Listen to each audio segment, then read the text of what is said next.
Peloton up 5%. What's up, disciplined investor? We got Benzinga CEO Jason Raznick here with us. The man, the myth, the legend, Tom Nash. Peter Schiff's on the PowerHour with us live today. Interesting, different, unique, innovative companies. Nia, you are live with us on the PowerHour. What's up? Thank you so much for inviting me on. Jessica Billingsley is the CEO of Akerna. The best trade idea resource out there.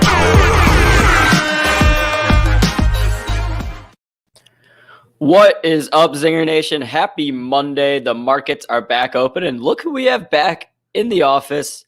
Spencer Wait, Israel. AB, why are you so dark, man? It's like, do you not have the lights on in your studio? Let me go turn some more on. All right, you go turn your lights on or something, man. It's so dark. Hey everyone, welcome to the Power Hour. No, I'm not Luke Jacoby. I am the one and only Spencer Israel, here to fill in. And actually, I have some ideas. I would love to get your thoughts on I have some ideas for this time slot. I think I want to change things up a little bit, but we'll get to that in a little bit. But here, there, AB is back. He's brighter than ever before. Look at that. See, look what lights do. They make you look brighter. Do I look better? You look so much better, man. So much better. Where is everyone? Is SPACs over? Wait, Shelly says I can't ask people why they're dark. Okay, Shelly, fair point. You win this round. Point to you. Sorry, where is everyone? Power Hour is SPAC Stack is wrapping up, so they'll probably head over here when that show's done. And we got a lot going on today, AV. We got a lot to discuss. We got Dan Raju. I'm very excited for this interview. The founder of Tradier. We didn't plan this, but Tradier is in the business of they're kind of the pipes of the financial ecosystem. They operate sort of between brokers and platforms and customers. And coincidentally, we had a headline today that is relevant to Tradier, which is what we're going to talk about in a minute. This Walmart Litecoin thing. Dan can talk about that. So we'll have Dan on at 12:15, and then at 12:45. Is that right, AB? Yep, 12:45. Paul Pereira from Alfi is going to be joining us, CEO of Alfi. We've had him on a couple times. Very interesting stock there. The company had some news that we broke last Thursday. So excited to get Paul back on the show and talk to him. But Spencer, before we get into the market and everything, I got to ask, did you watch the Yankees game last night? No, but I saw highlights. Well, some of them. I know what happened. Yeah. It's pretty exciting. But one thing I noticed is in the center field, I guess, of Citi Field, they have a big advertisement for Tezos, which I didn't know what it was. So I was looking up at it. I guess it's some DeFi project, a crypto blockchain. But it's just fascinating to me how much money a lot of these different crypto projects are spending. I know. Specifically in sports advertising. I mean, we saw, a lot of high level fighters. I think Conor McGregor, the Logan Paul fights had crypto.com branding. The FTX sponsors every single baseball game. The umpires are wearing the FTX badge on their uniform. Yeah, I was going to say that. It's impossible for baseball fans to not know about FTX at this point because they are everywhere. So there is a lot of money flying around in crypto land. Not all of it well-deserved. Maybe let's use that to segue into today's top story of the day, in my opinion at least, which is this Walmart Litecoin thing. For the uninitiated, here is what happened. There was a press release that hit the wires, and this actually hit the press release news wires. It came on and I'll show you in Benzinga Pro. Actually, this is Benzinga Pro. Okay, I have a news feed here, and the news feed in Benzinga Pro you can select your sources. Right? Do you want news from the Benzinga news desk? Do you want SEC filings? We also get 13 different press release news wires piped into Benzinga Pro. I have a news feed here just for press releases and SEC filings. And look at this. I searched for Walmart. There was a press release that went out today on Globe Newswire, which is one of, if not the leading news wires in America. All right, this is a legitimate news service, newswire service for press releases, right? Press release came out today. There's the headline. Walmart announces major partnership with Litecoin, LTC, with quotes from the Walmart CEO. Whoa, big news, right? Take a look at the chart here. I've got the chart of Walmart up, okay?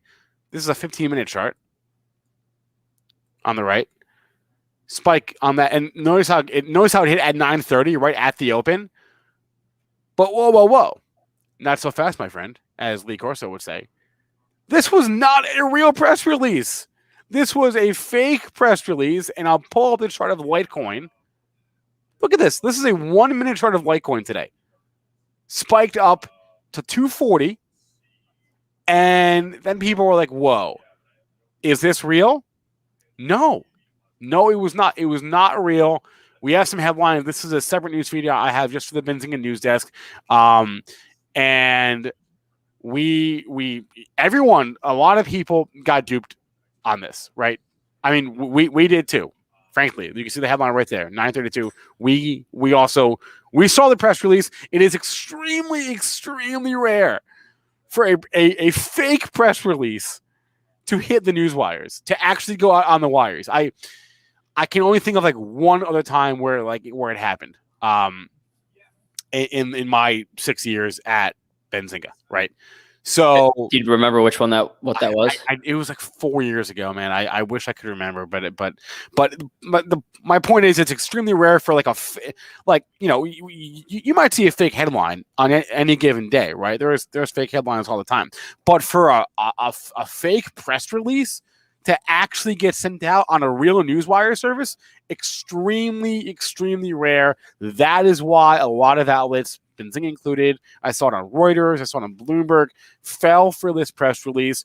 Walmart came out and was like, whoa. This ain't real. We're not doing this. Those quotes from our CEO in this press release, those aren't real. The official Litecoin Twitter account tweeted about it, and that tweet got deleted. So, long story short, if you bought Litecoin today on the hopes of a partnership with Walmart, sorry, you are out of luck. This is a literal definition of fake news, and I do hate that term because it's been co-opted to mean different things, but this is literally a fake news release. This is it. Fake news in its purest form today. Litecoin and Walmart. Walmart, to their credit, came out relatively quickly. Issuing statements and saying like, no, not real, not us. Look, Walmart called it fake, right? They told CNBC. So to their credit, I don't know where this came from. Yeah, I mean, I'm sure we'll get more insight and figure out kind of like what happened here. My guess would be, I guess, either maybe some big Litecoin holder or maybe someone from in the project internally cook this up as a way to try to maybe pump it up a little bit, but who knows? I mean, someone obviously had to know what they were doing to be able to get it published on, Globe Newswire and all that. And so, yeah, I mean, people were picking this up all over, but it got pretty quickly debunked. Yeah, and I mean, look at this. This is a 1-minute chart of Litecoin, everyone. Look at this ridiculous. I mean, look, the move higher is not a total surprise, right? That's a fair move on that headline, right? But all these people that bought Litecoin at any point from 175 to 240, they got screwed. And anybody buying Walmart on that too, they got screwed, and that is really unfortunate. And I hope somebody finds out where this came from, like who did this, but. This is like the problem when people complain, when the regulators complain about cryptocurrency, there's no regulation. I mean, there was no one in charge of Litecoin, right? Like, yeah, there's like a Litecoin Twitter account, but there's no one like overseeing it. It's not regulated by anybody or anything. So this sort of stuff can happen. It sucks, frankly, that this got like a fake press release got out there. It's BS. And I hope we find out who did it. But this is ridiculous, frankly. And if you got screwed on this, I'm angry for you because this is BS. If you're watching this, like, oh my God, how did Benzinga publish this? Again, this went to the Globe Newswire and CNBC, Reuters, Yahoo. I believe Bloomberg kind of all ran with it too. So it was really, a lot of major players got duped by this. But Spencer, a couple things. Oh, first of all, Tony from Toledo saying Charlie Lee runs Litecoin. Yeah, I guess you have the people that launch the crypto are always sort of in charge, right? The whales, but outside of them, though, it's a marketplace. So I'm sure someone will be interviewing Charlie Lee. Shout out Young Investor in the chat. I believe Peak FinTech, one of Young Investor's stock picks, just uplisted to the NASDAQ. So I'm sure Young Investor is happy about that. Congratulations, Young Investor. But yeah, Spencer, I mean, I guess good news going back to the Litecoin chart is the coin is holding the levels where it was at before this spike, or at least it appears to be looking that way on the chart. And I guess you could argue that now Litecoin is in the, like any publicity is good publicity, that people are talking about it. The stock this is not good publicity, man. This is market manipulation in its purest form. Credit to Walmart, they appear to be victims as well. But well, right. I'm just saying, Spencer, we wouldn't have opened this show talking about Litecoin had this not happened. But now we are. So I think like there's going to be a lot of people talking about Litecoin in the investing community. And maybe it will get some love just for the fact that it's a name that people recognize, on the recency effect. Yeah. I mean, totally ridiculous. This is my top story of the day. And actually, our next guest, as I mentioned at the top of the show, our next guest can speak a little bit to this, and he is here now. So let's bring Dan Raju on, the founder and CEO of Tradier, AB. Let's do it, Spencer.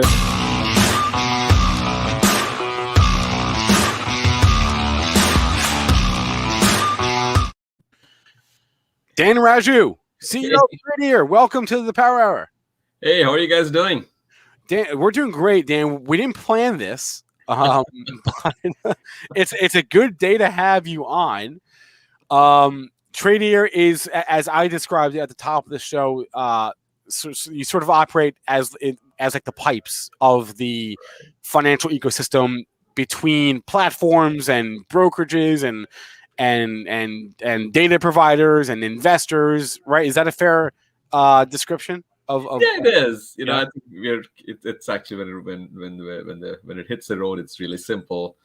We offer the infrastructure for people to embed active engagement into their platforms on one side, and we also have a direct-to-consumer marketplace where all our partners get featured. So we have a B2B and a B2C play. A B2B is largely focused around letting people embed the ability to invest from any place, anywhere, anytime. Right. We have founder expertise mostly in the more active trading and engagement side of things. And plus, we take all these platforms and feature them on the website. That's pretty much it. So basically, you enable platforms to connect to brokerages. That's one part of your business, right? Yeah, and so we are a brokerage firm. So we enable platforms to offer the ability to trade is what we do. Got it. Dan, got to get your thoughts on this Walmart Litecoin thing. I mean, I was telling AB here at the top, I really I've been at Benzinga for 6 years now, and I'm struggling to find maybe one time I could think of where there was actually a fake press release that moved the markets. I'm sure it's happened, but it's very rare. Do you have thoughts on this thing today? I gotta tell you, it's crazy to begin with, but that's probably the best way I can describe it. See, I was trying to actually think about it when we were talking internally this morning, and I think it really comes down to, I think the way this generation consumes information, or when I say generation, I don't nothing to do with age. I think at this time, the way information is consumed is conversations happen in these small distributed meta communities where they all get where that the fact that so many people are talking about it creates a sense of legitimacy to that to that idea or thought. And then you basically have a herding mentality, and then they're running in a particular direction that's almost unstoppable. When I was hearing you speak earlier, I actually give Walmart a lot of credit for coming out and hitting it on the nail right off the bat and saying, "Hey, this is what it is," instead of basically trying to do anything else. I have not come across this kind of what we call as a PR related issue that has actually moved a tradable asset this crazily. But I think you're living in a world where I think you have, and I think this is going to continue for another 12 months. I think for the next 12 months, you are going to see a lot of these, what I call as sometimes real and sometimes unreal meme stock rallies that will just hit the market. And I think the way this will eventually stop is, and I was speaking, you have a graduating effect in the market. I think a lot of traders have come since 2015. They are now, they got exposed during the pandemic to a slightly more hypersensitive, reactive environment, and they're now all in the market. They're learning to decipher what is real, what is unreal, and I think, and that graduation effect is still happening. So more people engaging in a different way in a hypersensitive environment. And I think as the environment graduates, I think you'll see the tapering off. But for now, unfortunately, I expect to talk about these kind of things for another, at least in my opinion, for a year. Yeah. And this is sort of like the double-edged sword or the other side of getting more people into the markets. Like that, like your firm has objectively made it easier for many people to get involved in markets, whether it's stock markets or crypto markets, right?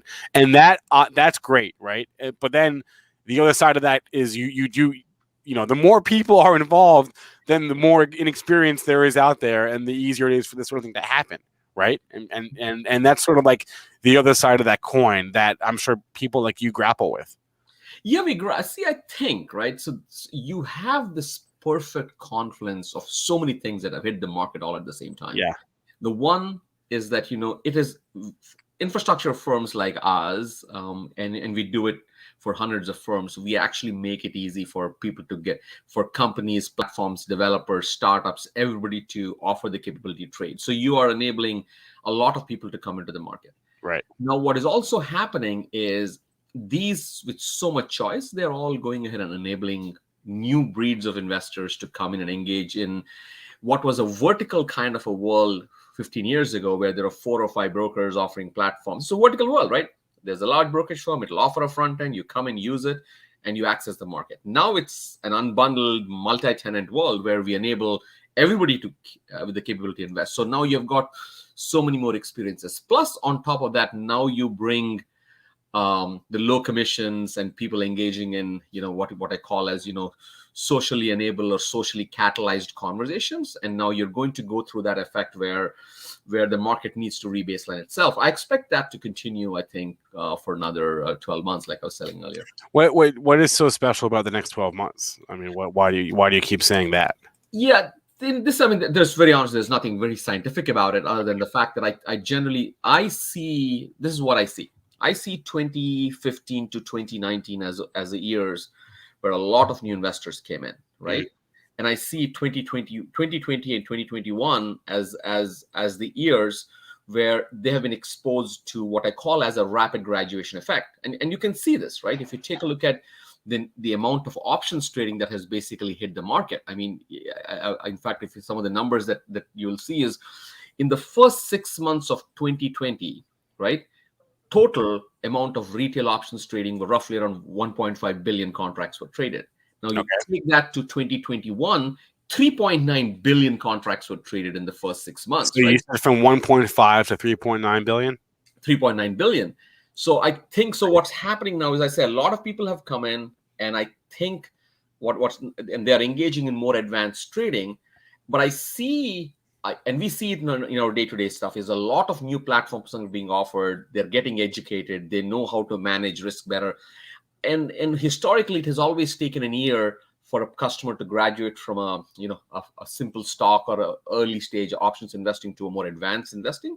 it's unfortunate that they're getting their education in rapid fire post already getting involved, but I think that effect will take about 12 months. So, what explain then, Dan. I mean, the since you have sort of a front row view of retail trading behavior, right? Explain what you've observed this year, aside from the proliferation of options trading. Cough, cough, Aaron Bree, cough. Aside from that, probably the big story of the year on the retail front is just the trading action in stocks like AMC and GameStop. Can you explain what you've seen on those fronts? I see it. I think the retail brokerage industry, which is more of a monolithic industry, catering to a set of what I call as self-directed investors, has now, in my opinion, got split into three categories. And I think, and those three categories, in my opinion, are these.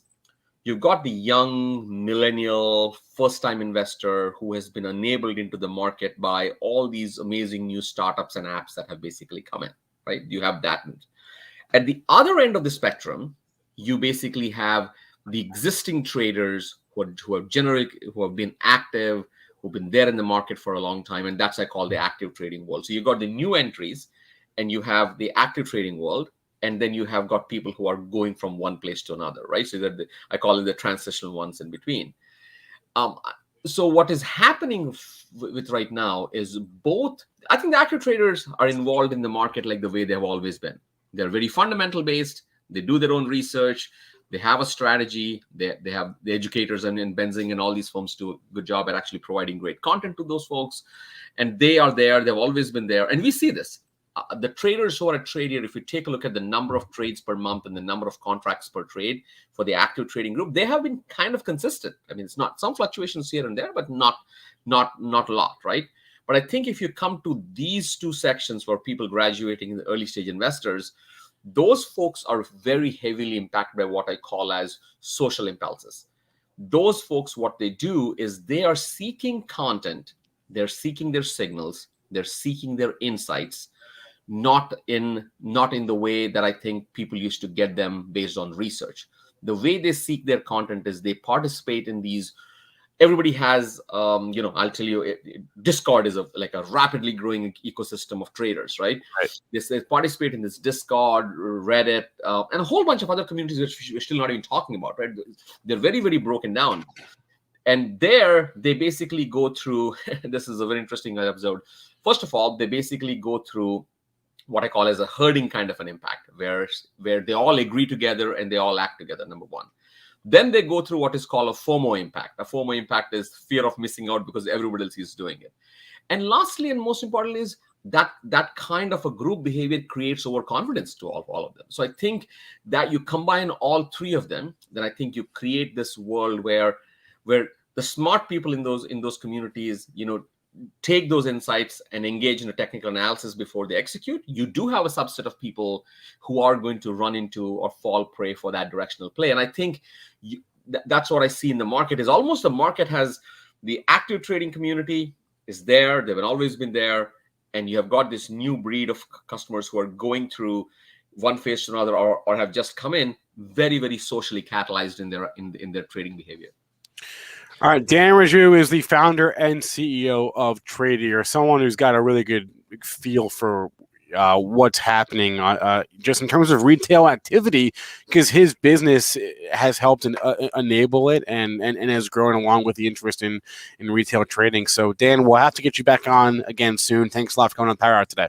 Hey, nice show, guys. Thank you. All right. Thank you, Dan. Enjoy the day. All right. AB, we got 20 minutes or so until our next guest. Let's do, excuse me. Wow. Let's do a crypto update, shall we? Ooh, that's a lot of red. Yeah. Oh, wait. Where's my video? There it is.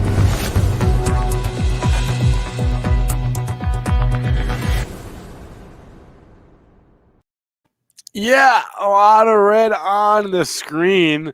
Litecoin notwithstanding. Let's just forget about Litecoin for a second here because it's its own beast right now. But Bitcoin down 3.69% today. Ethereum down 7% today. Cardano down. Binance Coin down. Basically, everything is down. Not everything, but basically everything is down. If you look at the largest cryptos, as I like to do, take a look at the chart just to get a feel for what's going on, right? We did have that breakout last week, and then, I'm sorry, 2 weeks ago. I'm off by a week because I was not here. Last week, yeah, the day that El Salvador makes Bitcoin legal tender, we come back down below 40. We got below 45,000 on that day. So, you know, we have made a new range. It's where we are. It's where we're stuck for now. That this $43,000 to $46,000 range. We're right smack in the middle of that right now, and that's where we're going to be until we're not there anymore. It sounds obvious, but that's kind of the way this thing goes. If you just look at this chart, you can see that Bitcoin is just it trades within these ranges, right, until it either breaks out or breaks down. And so for now, we're stuck in this range in the low 4,000 or 40,000 in Bitcoin. Ethereum, kind of the same story, right? We had that breakdown last week on the same day that Bitcoin did, and you know, we're back in that range we were stuck in for like 3 weeks, or right, yeah, for most of August we were stuck in this range, and we're right back there. It took us so long to get above 3,300, excuse me. We did get above it, and we were above it for like a week, and now we're not. So all these things kind of trade the same way. They trade in ranges where they bunch, and then one day they break out or they break down. And yeah, I think it's really interesting, Spencer, that we're at a point with as volatile as Bitcoin is, it's become the main crypto that it doesn't really move as much. You know, we'll see Bitcoin down about 3.5% and Ethereum down almost double that. So it's interesting seeing Bitcoin kind of seems like it's more stable right now than Ethereum and obviously a lot of these other altcoins. Yeah. If you missed it, which you probably did, because most of the people watching this show are not local, I was on WJR, local Detroit radio last week, talking about the Bitcoin El Salvador thing. I don't know how closely you were watching that, AB, but there were some very interesting things that happened on that first day. They had a lot of technical glitches. You had the president of El Salvador directly tweeting at Apple and Huawei and Google, being like, "Hey, get our crypto app in your app stores, please, and thank you." And eventually they did, but it was just a very interesting dynamic with the price action, you know, the way it was into that day. I think it was Wednesday, right? So yeah, weird stuff. Who's next on the crypto or on the Bitcoin as legal tender front? Maybe Panama. Who knows? We'll find out. But as a reminder, the Benzinga Crypto Update is brought to you by Voyager. Get $50 in free Bitcoin when you download the Voyager app, open an account, fund it with at least $100, and use the code ZING, Z-I-N-G, with over 60, there it is on the screen, with over 60 assets to choose from, and annual yield earnings of up to 12%. Voyager is your launch pad into the world of crypto. All right, it is 12:31. Yes, Shelly, that's exactly right. That's why I shouldn't go on vacation ever, because markets do weird things whenever I'm out. Actually, it's not just me. It's whenever like Dennis or Joel or I take a week off, the market usually does weird things. But anyway, let's move away from crypto, AB, and let's talk about movie theater stocks. I'm talking specifically about ticker CNK, Cinemark, which I'm going to pull up on my screen here. That's not it. That's it. Look at Cinemark today. AB, do you have any insight for us as to why CNK is breaking out today? Yeah, Spencer. So essentially yesterday, I believe it was yesterday, maybe over the weekend at least, Disney announced that all Disney movies in the upcoming year will be released exclusively in theaters. So no more, dual releases on Disney Plus and in the theaters. Now the new Disney movies are going to go. You have to go to the theater. You have to buy tickets from the theater if you want to go see, a new Disney movie. And it's not just Disney. So that's kind of why these stocks are moving so much, is because people view Disney as the leader in, as far as production companies go. Right. So the expectation is that other companies will follow suit. Wait, so was the headline movies for the rest of this year, 2021, or like the next 12 months, or do you know? I believe it was all it was announced all of 2022, but let me fact check that real quick. Let me hop into my. Let's just do this. Let's just hop into the Benzinga Pro. We'll click CNK, and we'll see. No, let's do Disney. It was a Disney headline. Let's do Disney. Oh, you're right. So it was remaining 2021 films. Yeah. But what I can imagine is Disney will kind of see how this affects, revenue, box office of movies before they make a determination whether they're going to do this for 2022 or if they will go back to the, hybrid model where they release it on Disney Plus. The one interesting thing about when they were releasing a lot of the big name movies on Disney Plus, Spencer, was if it's just you and one other person, say it's actually more expensive to buy it from Disney Plus to watch it than it would be to go to the movie and get 2 tickets. I think they were charging like $30 for Black Widow, but some people would be willing to pay that premium to have the comfort of watching it at home. You don't have to deal with the, I guess you could argue you can save money on snacks and food if you're just going to eat at home versus going to the theater and spending the money there. That's a great point. That's a really good point. Can I just say something that's only a little bit off topic? Is last night I was sitting at my desk in my apartment, not wanting to look at a week's worth of unread emails, and I was watching, I just ended up on a YouTube rabbit hole and ended up watching 50 movie trailers just for movies that have come out this year or are coming out this year and next year. And there's just so many movies that we don't hear about because they don't have big splashy box office movie premieres, right? And I was blown away by all these movies that I never heard of before that are either already out on they're in theaters or they're on a streaming platform, or they're coming out. And when I was going through down this rabbit hole, it occurred to me oh man, when I see a trailer, they have to tell me where I can watch it. Because it might not be in the theaters. It might be an HBO movie or a Netflix movie. And there are a lot of these channels that just do movie theater trailers that's all they do, right? And they got to tell me where to watch it. You know what I mean? There's 20 platforms out there. I know that's the biggest thing too with anything now, whether it's old movies or shows. It's all right, I gotta go figure out where I want to watch an episode of, I don't know, Seinfeld. It's do I go to Netflix? Do I go to Hulu? Do I go to, whatever it is? You got to find where it's at.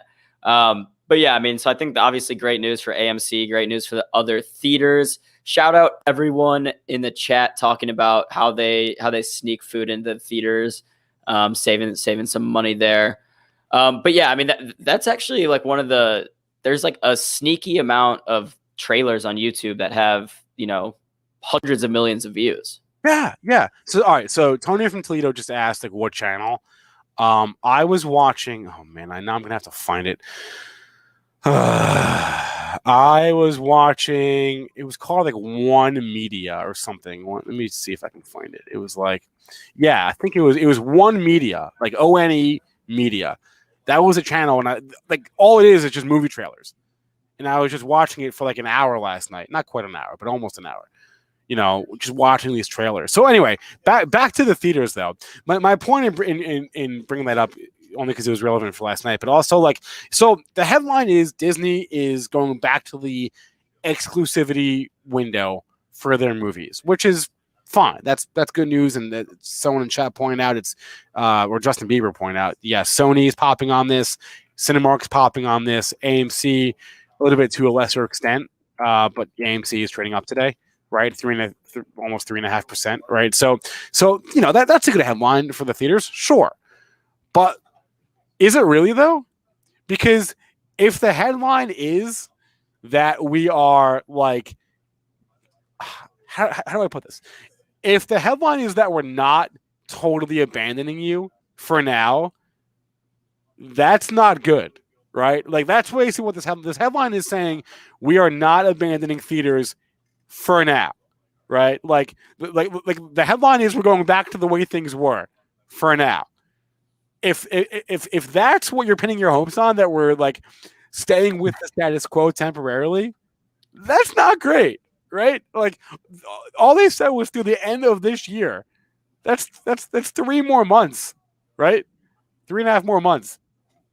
That doesn't give me a ton of confidence in movie theaters as a whole. I get why they're popping today. If we go to Sony on Benzinga Pro, do we have anything why it's moving? Sony, it's what the hell? Sony isn't Sony. Oh, did they change their ticker? I mean, that's weird. Did Sony change their ticker, guys? Is the ticker SONY? Apparently. I thought it was SNE as well. When did that happen? Anyway, yeah, well, we have there was a strong box office this week as well, right? So there's the box office plus the headline from Friday. It's up about 1%. I thought it was up more the way Justin Bieber was talking about it. Yeah, wait, Chris is confirming. When did Sony do that? I totally missed when they changed their ticker. Unless I just forgot. It went in one ear, not the other, and I just didn't remember that it happened. But that's weird. Anyway, yeah, Sony. I mean, it's trending higher today, right? All the I keep doing it. All the movie theater stocks are trending higher. Sony, is up 1% on the day where the S&Ps are flat, right? So Sony is up relative to the rest of the market. But yeah, I'm still long term extremely skeptical. If the whole point of the headline is we're not abandoning you yet, no, not for me. Sorry. Yeah, I mean, I wouldn't go out at this point and buy it on the news. I mean, look, it's priced in at this point, you could argue, but I think it will be interesting to see going forward. Obviously, what we do know, Spencer, is that for the next 3 months or so, the rest of 2021, Disney movies will be exclusively released in theaters, and that will be, I think, be the big, tells. Are they going to go to that? Are they going to continue that model into 2022, saying we're not going back to Disney Plus? I don't know. I think the hybrid model is going to be here to stay. Yeah, for sure. Because there was so many movies that, when I was watching those trailers last night, and my first thought was, oh, I would definitely watch this at home. Right? I would 10 out of 10 watch this movie on my couch. I would 2 out of 10 go all the way to the movies to see this. That being said, there are a couple of things that are coming out this holiday season that we're all gonna have to see. We're all gonna have to see Spider-Man and The Matrix. And there are a few others as well that I'm not thinking of, but it's gonna be a big, and James Bond. It's gonna be a big, maybe the biggest ever holiday season for movies, only because we didn't really have one last year, right? And there were no big real summer blockbusters. So but people have been saying that for the entire year. Oh, just wait till the backlog of movies comes to the front, and that's going to happen here in the next few months if it hasn't already started. So everyone knows that by now. To your point, AB, a lot of this should be priced into the stock. You would think. Yeah, and Bieber in chat is saying Matrix 4 will be terrible, but I have to watch it. The Biebs is probably right. That's like every movie coming out right now. You have to watch it. You have to. And who's going to wait till it's on? No one's going to wait till it's on Netflix. Maybe they will. I'm not going to wait. I'm going to go see it. Well, I think that's the other in 2 years. That's the other interesting question about Disney Plus. So say they put out a Disney movie, that you can buy at home on the premiere. How long before they just upload that movie to Disney Plus? Is it going to be a week later, a month later, 2 months later? I don't know what they've done in the past with the, the Black Widow, some of the movies they've already done that with. Yeah. But if it's a short enough time, I'm sure a lot of people would be more incentivized to just wait till they upload it to Disney Plus than paying the, $25-$30 or whatever it is to rent on the premiere. Well, that's what the headline from last Friday was, the 30-day exclusivity window.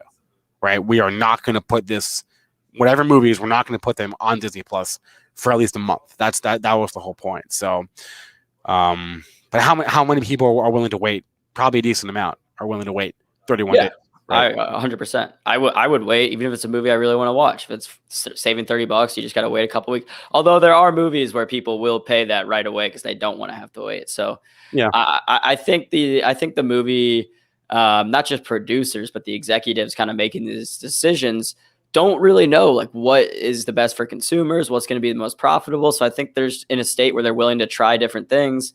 until they find a sweet spot. Yep. Totally agree. Okay. Joel is saying let's go, Alf. Joel, you just wait like 2 more minutes, all right? Because we'll have Paul Pereira, the CEO of Alf, on in like 2 minutes. Between now and then, though, AB, was there anything else on our list of things to get to? We talked Litecoin, we talked AMC. Oh, did you see what was going on today? I guess it was the overall market, so never mind. Fubo. I mean, the whole market kind of dipped at the open, but I saw Fubo and DraftKings in particular. Let me get my charts up. So here's Fubo. I meant to say this morning on pre-market prep, and I forgot to. But we've talked in the last few weeks, like we try to like predict headlines, right? And try to think, okay, what kind of headlines are we going to get? And I'm sure, if we haven't gotten them yet, I'm sure we're going to get a headline in the next day or couple of days, at some point this week, just about what a ridiculous handle last weekend was for sports betting in the U.S., right? For with week 1 of the NFL, right? Like, and I'm sure the gaming stocks will all move on. Whoops, that's not what I want. That's what I want. We'll all move on this headline when it comes. So Fubo, I'm watching DraftKings, I'm watching Penn, right? I'm just awaiting that. You're saying just when the numbers come out of how many people bet on week 1 football? Because the headline's going to come out and the reaction is going to be, oh my gosh, it was huge. That was a record number of record amount of money bet last weekend. You know it's the headline's coming. You know it's coming. I saw something. I don't have it off the top of my my fingertips, but I saw basically a preemptive headline saying basically saying that more people were expected to bet week 1 NFL than last year, which is interesting because here's the thing. So all these companies, DraftKings, Penn, Barstool Sports app, they have had a year now, another year in being legalized to promote. To get deals out there to get more customers signed up. But last year when football started, there was literally like nothing going on. Like people had nothing to do but sit around and watch football and bet on the game. So I'm kind of surprised that we're seeing so much more betting this year when we're kind of at a point where people are working again, people are taking vacations like you, Spencer, where maybe they're not just sitting around like we were at the heights of COVID last year. Yeah, and Chris Catchy is in the chat saying, "Yeah, we're already getting some numbers. You know it's coming. You know those headlines are coming." Also, one other stock I forgot to mention this morning on pre-market prep was Zoom, and the only reason I'm watching Zoom today is because I'm actually watching today and tomorrow. Is because their Zoomtopia event is today and tomorrow. Why is that relevant? I will tell you why. I'm going to zoom out. Pun intended. I'm going to zoom out on the Zoom chart and go back to last fall. Okay. Last fall, their last Zoomtopia event was right here. It was on October 14th. And the very next day, Zoom broke out. And 3 days later, 4 days later, whatever, that's the all-time high, right? 588. The all-time high of Zoom stock came a week after, like 5 days, whatever, the math is hard, whatever, a few days after their Zoomtopia event last year. Okay, so we had 3 great up days following that event. That's why I'm watching Zoom. That's why I'm watching any headlines come out of Zoomtopia today or tomorrow. I have not seen anything yet, but like I said, it's a 2-day event. So watching Zoom for that reason. So watching for, again, trying to predict headlines before they come, or just watching price action from similar headlines in years past. So that's what I'm doing today. Okay, it is 12:46. I have rambled too long. AB, tell the people who's our next guest. Yeah, I see a lot of clamoring in the chat about Alfie. If you guys have questions for CEO Paul Pereira, drop them in the chat. We may have time here in a minute to get to some questions in the chat. But without further ado, I would like to welcome Paul Pereira back on the show.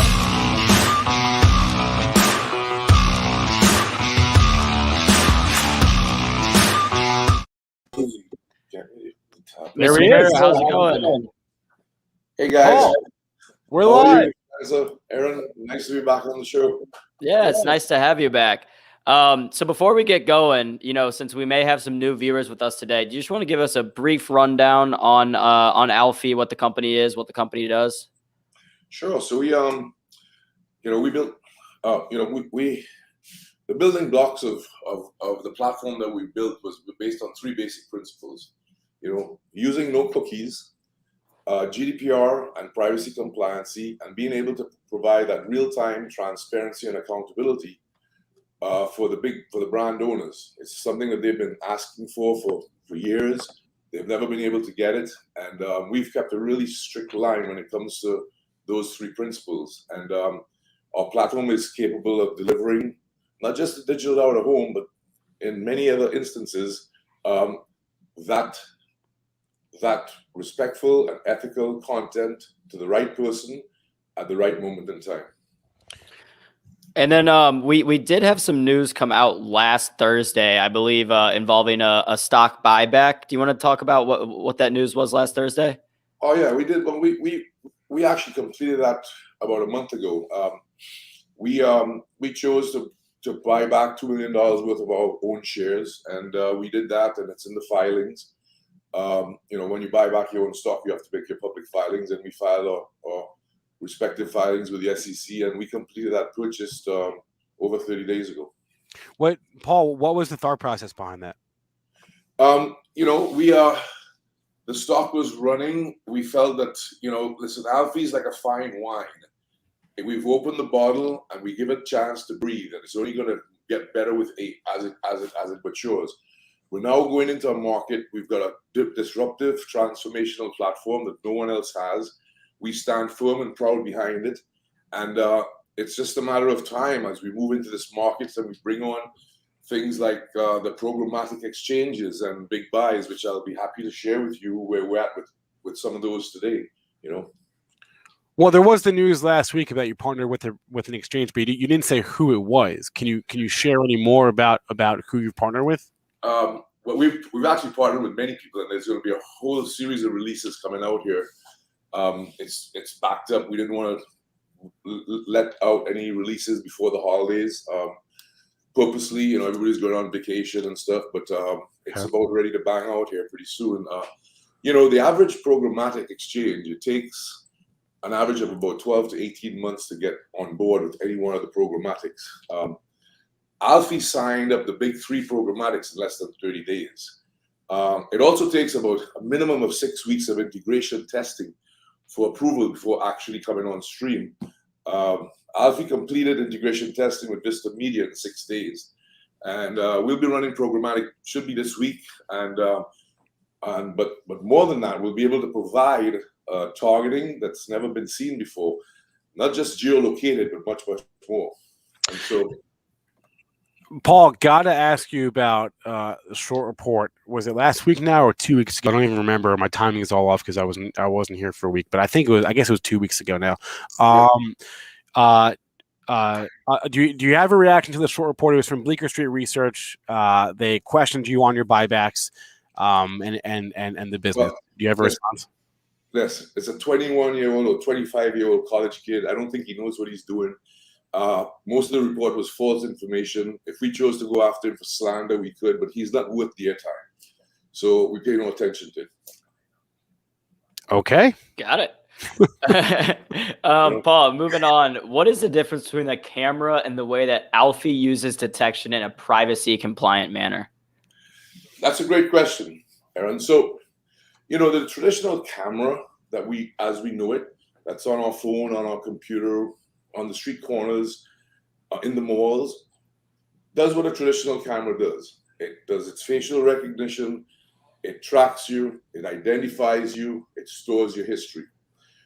Alfie uses the camera as a sensor. And what we do is we use cues from our sensors to determine specific cues, coupled with our homegrown proprietary machine models and algorithms and edge computing, to determine what and not who, which is a big difference. We're not interested in identifying who you are.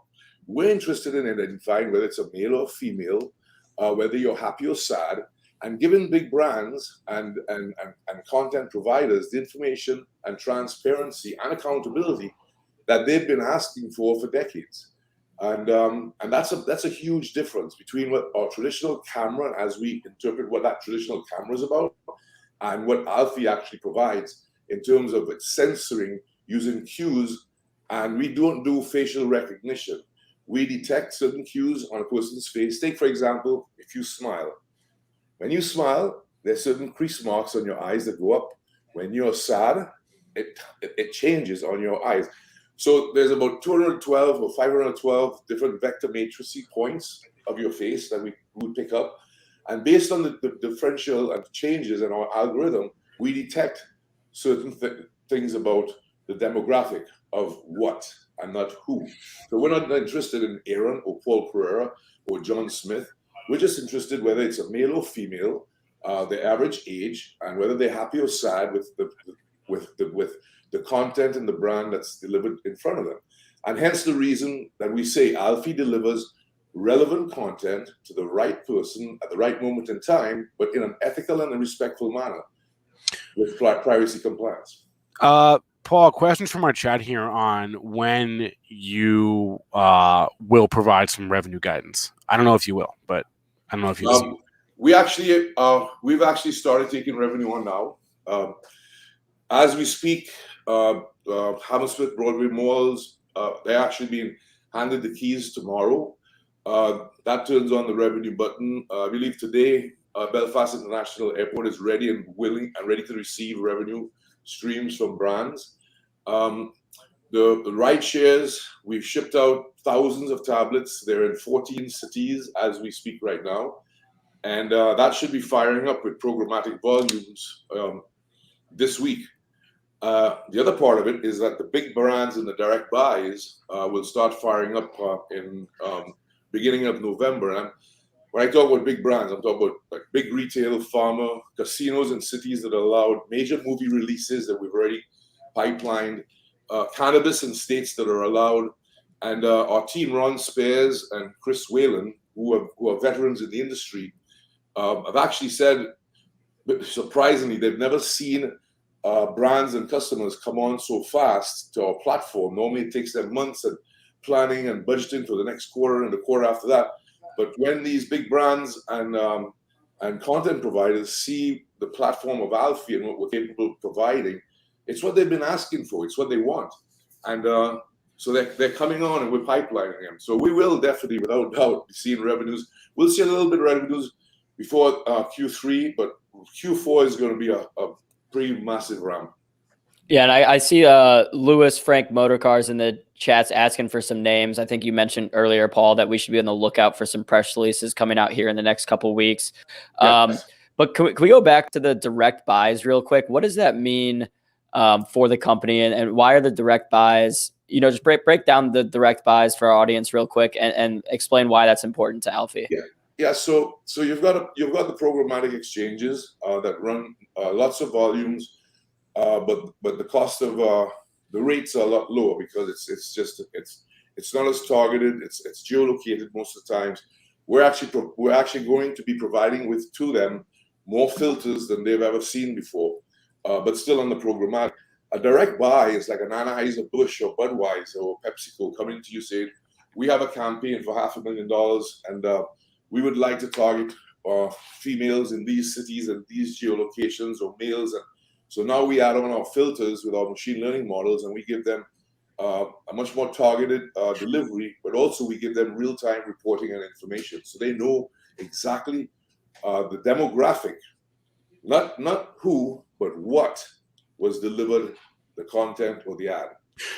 I just want to clarify, Paul, just something you said earlier. When you said revenue in Q4, does that mean like the normal Q4, or do you have a different fiscal year? Is your Q4 not October? October, November, December. Yeah. Okay, so we'll have revenue showing up this week. So it'll be a small revenue, but you'll start to see it. But then Q4 is when it really starts to run. Got it. And you got to remember, for every 50,000 tablets that we distribute, we see over 22 million users a month. So you can do the math of what that translates to. when we finish our rollout of 150,000 tablets, we'll be seeing in excess of 60 million users a month. Anybody can extrapolate what that calculation could look like. And you know, we have a partnership. We have a commitment with Lenovo for these tablets.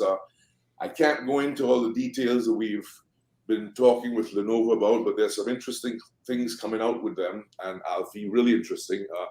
Our partnership is growing stronger, and we will see things like case studies and stuff coming out from the Lenovo manufacturers on Alfi, actually. Paul, how confident are you right now in Alfi's cash position? Oh, we're very comfortable. We've been. You got to remember that we went public. We raised 17 million. We paid off all our debt. We converted 82% of all the warrants, and we ended the last quarter with almost 20 million in cash, which was more than the original IPO. We've got run rate now. If we did no revenue, we've got run rate for right through all of next year and more. Got it. Paul, what's next for Alfie? Well, you know, Alfie is more than just a rideshare tablet. We're powering through the out of home, but we're now going after that digital online markets. You know, I'd love to have an open forum discussion with people like Zuckerberg or Sundar or even Jeff Bezos, because I'd like to know what their plans are for the death of the cookie and their privacy compliancy models. I wish that you could invite them here on an open forum discussion. I don't think that they have a plan yet. And that $600 billion market ad spend is waiting for Alfie to take, and we're going after it. Yeah, I mean, I think that's fascinating. We have a lot of people in the chat asking some good questions. Unfortunately, Paul, we are running out of time today. I'll leave you with one final question. What is the thing you think investors should be most excited about, you know, either in the rest of 2021 or into 2022? Well, from now till the end of the year, it's just going to be one release after another as we bring on brands, and we've got brands and we've got contracts signed. You know, some of them want to be the first to do the release, and so we have that embargo which we're respecting. So we're going to see brands. Bless you. Thank you. We're going to see brands and big names coming on in a major way, but we're also going to see Alfie really spreading its wings. I mean, as we distribute between now and the end of the year, we'll probably have 30,000 tablets distributed. It's been running at a really nice rate. We've built the model that's replicable and really scalable. We're distributing over 3,000 tablets a week now into cities, and it's just going to continue ramping. So as we continue to ramp, big brands are coming on, programmatics getting the list of where the digital screens are. And we also have some exciting things happening on the digital online, because nobody's not going to pay attention to the $600 billion market that the Facebook and Googles of the world once had a corner on. That death of that cookie is going to change everything, and that's what we planned for 4 years ago. All right, Paul, we got to wrap it up. Paul Pereira is the CEO of Alfi, ticker ALF. Paul, thanks as always for joining the PowerHour. Thank you. It's always a pleasure to come on. I really enjoy talking. Thanks, guys. All right. We'll have you back on soon, Paul. I guess we'll just have to wait for those press releases to announce the names. But AB, let me hop off to get Neil Hamilton going. Forget technical. You wrap it up, PowerHour, and I'll see you guys over on the next stream. Sounds good. All right, y'all. We are going to go head over to Get Technical right now. We've got a big show today. We're going to learn how to trade profitable options. We got Chris Capri joining us at 1:30. He's a seasoned options veteran. So excited to get him on the show to talk about some options. This stream will automatically redirect you to Get Technical. You do not need to go anywhere. Just hang around, click the play button, and I'll see y'all there.